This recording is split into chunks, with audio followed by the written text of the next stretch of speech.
اس میں کوئی شک نہیں کہ علم ایک بحر پہ پایا ہے جس کا کوئی کنارہ نہیں، لیکن مسلمان دنیا کی وہ واحد اور خوش نصیب ملت ہے جسے اللہ تعالیٰ نے نہ صرف ام الکتاب سے نوازا بلکہ اس کے ساتھ ساتھ زندگی میں ہر قدم پر اس کی رہنمائی کے لیے رسول اللہ صلی اللہ علیہ وسلم کی سیرت مقدسہ اور احادیث مبارک بھی موجود ہیں، لیکن ان سے صرف صاحبان تقوی ہی استفادہ حاصل کر سکتے ہیں۔ قرآن مجید وہ کتاب حق ہے جس میں زمانے بند ہیں، جبکہ سیرت اقدس کے بارے میں اما عائشہ صدیقہ رضی اللہ تعالیٰ عنہ کا ارشاد ہے کہ حضور صلی اللہ علیہ وسلم خود مجسم قرآن ہیں۔ سو یہ ایک طے شدہ امر ہے کہ قرآن و حدیث میں ایک مومن کے لیے قیامت تک کے لیے معتبر ترین رہنمائی موجود ہے۔ مثال کے طور پر آپ صلی اللہ علیہ وسلم کا ارشاد گرامی ہے جو کہ حضرت ابو درداء رضی اللہ تعالیٰ عنہ سے مروی ہے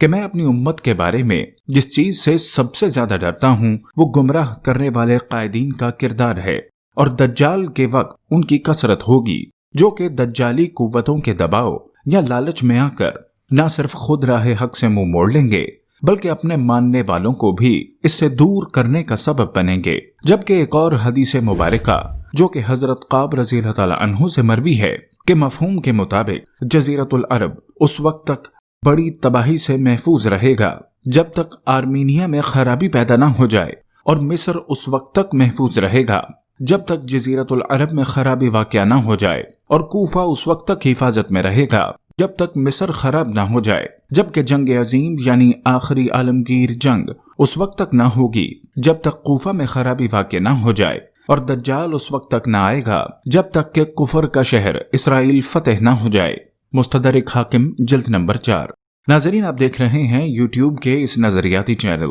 اسپریڈ دی اسلام کو، جس نے آج کی زیر نظر ویڈیو کے لیے عہد حاضر کو سمجھنے کے لیے مذکورہ ان دونوں احادیث کا انتخاب کیا ہے تاکہ ان کی روشنی میں آنے والے دور کی دھندلی سی تصویر دیکھی جا سکے۔ معزز خواتین و حضرات، سب سے پہلے علماء امت اور سیاسی قائدین کے کردار کو دیکھیں جن کی اکثریت نے محض دولت اور اقتدار کی ہوس میں خود تو ایمان کی خودکشی کا فیصلہ کیا ہی تھا، لیکن اپنے ساتھ کئی ایک سادہ لوح عقیدت مندوں کو بھی لے ڈوبے۔ امت دائروں میں تقسیم ہو گئی، فقہ اور مسلک کے نام پر باہمی نفرتوں کو اس قدر ہوا دی گئی کہ یہی مسلمان جن سے کبھی طاغوت لرزتا تھا وہ خود ایک دوسرے کی مخالفت کو جہاد کا نام دینے لگے۔ انہی ابنائے زر میں وہ لوگ بھی شامل ہیں جنہوں نے محض چند سکوں کی خاطر فتووں کی دکانیں سجائیں، آیات قرآنی کو سستے داموں فروخت کرنے کے غلیظ گناہ کو اپنے نامہ اعمال کا حصہ بنایا، مسلمان کو مسلمان کا خون بہانے کی ترغیب دی، جبکہ ہادی برحق نے قبل از وقت ہی اس فتنے کی طرف اشارہ کر دیا تھا تاکہ اہل ایمان ان سے محفوظ رہ سکیں۔ لیکن افسوس، امت کی اکثریت آج بھی ان کے ہاتھوں میں کھلونا بنی ہوئی ہے۔ نعیم بن حماد کی ایک اور حدیث کے مطابق مخول شامی نبی اکرم صلی اللہ علیہ وسلم سے روایت کرتے ہیں کہ ترک 2 مرتبہ نکلیں گے، ایک مرتبہ کے خروج میں آذربائیجان کی بربادی ہوگی، اور ایک مرتبہ الجزیرہ میں نکلیں گے اور پردہ نشی عورتوں کے ساتھ بدکاری کریں گے۔ اللہ تعالیٰ مسلمانوں کی نصرت کریں گے، پھر ترکوں کا بڑے پیمانے پر ذبح اور قتل ہوگا، اس کے بعد ترک پھر نہ اٹھ سکیں گے۔ اہل علم کے مطابق یہ حدیث تاتار ترکوں کے زمانے میں صادق آ چکی ہے، جب انہوں نے آرمینیا، آذربائیجان جیسی ریاستوں کو تہس نہس کرنے کے بعد عرب میں بھی خون کی ندیاں بہا دیں اور بعد میں خود بھی تاریخ کا حصہ بن گئے۔ آرمینیا کی تاریخ دیگر یورپی ممالک سے بھی زیادہ پرانی ہے، یہ قدیم ترین مسیحی تہذیبوں میں سے ایک ہے۔ آرمینیا میں 4 صدی میں ہی گرجا گھر قائم ہونا شروع ہو گئے تھے۔ 31 لاکھ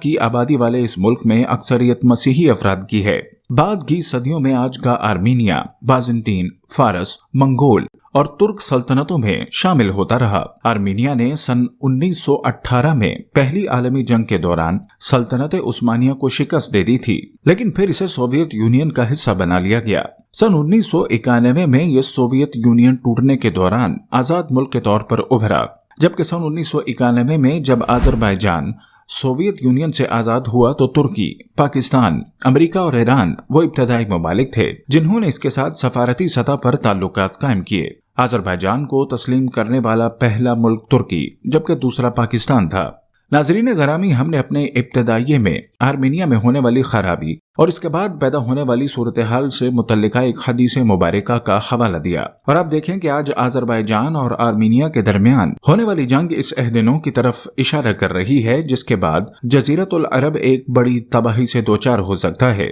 اور اگر آپ غور کریں تو ہوں گے کہ آذربائیجان، جو کہ نظریاتی طور پر ایک شیعہ ریاست ہے، کے مقابلے میں ایران کا جھکاؤ ایک عیسائی ریاست آرمینیا کی طرف ہے۔ گویا سیاسی مفادات واضح طور پر نظریات پر غالب دکھائی دیتے ہیں، جبکہ اسی طرح ترکی اور پاکستان سنی ریاستیں ہونے کے باوجود آذربائیجان کے حق میں آواز بلند کر رہے ہیں، اور اس جنگ کے نتیجے میں آرمینیا کی شکست بھی واضح ہو چکی ہے، جس کے بعد خطہ عرب کی تباہی کا تذکرہ ہمیں اس حدیث میں ملتا ہے، جبکہ فطرت اپنے مخصوص طرز عمل کی بدولت اس سے قبل ہی اس تباہی کے لیے فضا کو سازگار بنا چکی ہے۔ آل سعود ترکی کی بڑھتی ہوئی قوت اور اس کے ممکنہ عالمی کردار سے خوفزدہ ہو کر نہ صرف اسرائیل جیسے ازلی دشمن کے ساتھ غیر فطری تعلق پیدا کرنے پر مجبور ہو چکے ہیں، بلکہ تیل کی ناقدری کی وجہ سے آمدن کے نئے ذرائع کی تلاش پر بھی مجبور ہو چکے ہیں، جنہوں نے اس مرکز اسلامیہ کے تشخص کو ہی بری طرح داغدار کر دیا ہے،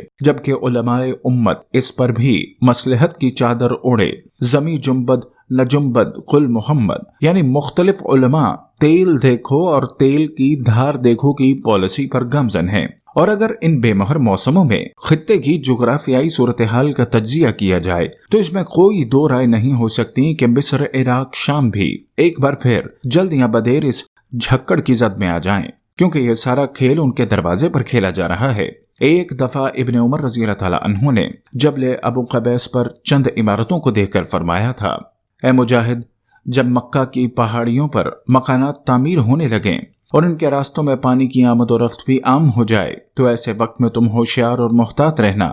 لیکن خدا جانے صدیوں سے بدمست خواب خرگوش کے مزے لینے والے یہ امت کب بیدار ہو کر محتاط اور ہوشیار ہونے کا ثبوت دے گی، مگر اس کا واحد حل بہرحال اللہ کی کتاب اور اس کے رسول صلی اللہ علیہ وسلم کی سیرت کی طرف پلٹنے ہی میں پوشیدہ ہے۔